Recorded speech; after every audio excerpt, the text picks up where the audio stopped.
And then it tells us that Joseph, he had a dream. I want to tell you right off the bat, when you have a dream, it comes from God. When it's a dream that's consistent with God's vision for your life. This was a dream that God had given him. And he told it to his brothers. And he probably, when he told it to his brothers, just like many of you that have had vision for your life, that God's revealed something for your life, you've been excited, right? And you said, wow, I can't wait to tell my family. I can't wait to tell those who are closest to me. I'm sure they're going to be as excited as I am about it. And they go and they tell them. And maybe you've gone and you've told them. And that's what Joseph did. He said to them, please, please, hear this dream. Hear this dream which I've dreamed. Here it is. There were binding sheaves in the field, and then behold, my sheaf. It arose up, and it stood upright.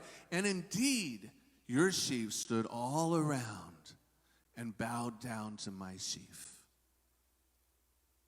And his brothers said to him, shall you indeed reign over us? Or shall you indeed have dominion over us?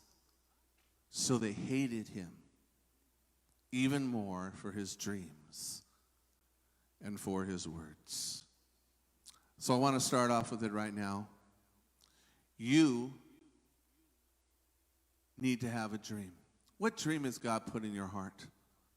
And there's something that you've got to understand about God-sized dreams, God-given dreams. They could never happen in and of yourself. They could never happen in your current circumstances.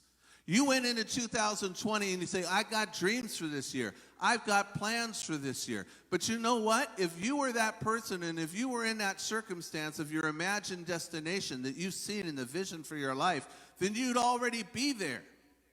And what Joseph was saying right here is very similar to all of us. When the dream is big enough, it takes a radical change from where we are at the moment that we receive the dream to be in the destination of where the dream is taking us.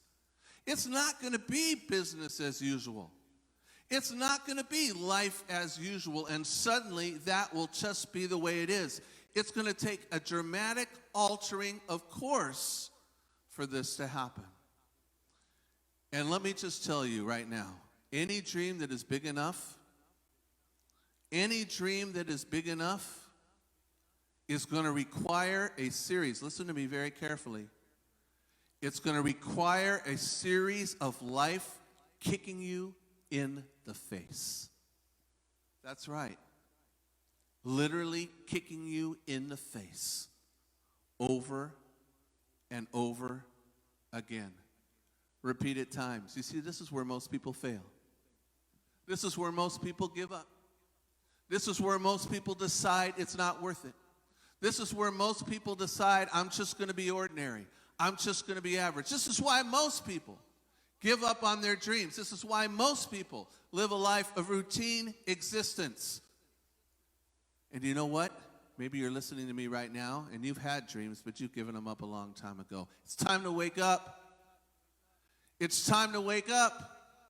And it's time to realize that there will be a series of kicks in the face. There will be a series of pain. There will be a series of events. There will be a series of things that will move you dramatically from where you are, because if you were that person now, you'd already be there. Life is going to kick you in the face. For some of you, it's doing it right now. And you know what? I don't want to minimize it, because when life kicks us in the face, it hurts. It hurts. And it makes us be down sometimes. And sometimes we feel like we're just kind of on the ground and trying to figure out what happened, what hit us, trying to come to our senses. Everything becomes a fog. Sometimes things become extremely confusing because suddenly just life dealt us a blow and kicked us in the face. But you know what? That's all part of the process.